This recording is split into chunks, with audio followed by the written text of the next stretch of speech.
साकर गलिया दूरी डगरिया मैया चल के आई ना।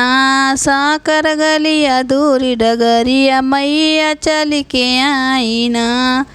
चल के आई ना मैया चल के आई ना। साकर गलिया दूरी डगरिया मैया चल के आई ना। मैया चल के आई ना।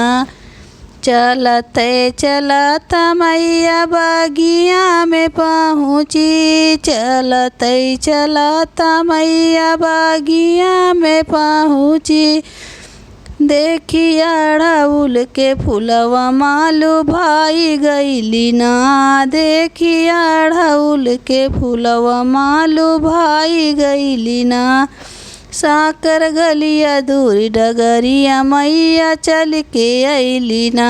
साकर गलिया दूरी डगरिया मैया चल के अइली ना।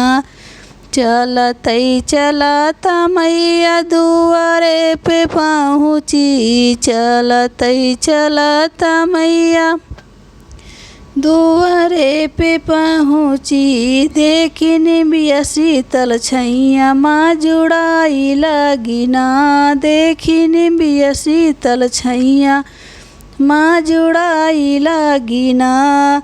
साकर गलिया दूरी डगरिया मैया चल के अइली ना। साकर गलिया दूरी डगरिया मैया चल के अइली ना।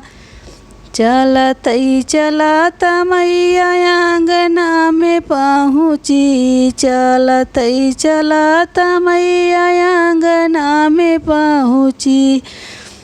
देखी तुलसा बड़ी हुलसमा बसेरा लैली ना। देखी तुलसा बड़ी हुलसमा बसेरा लैली ना।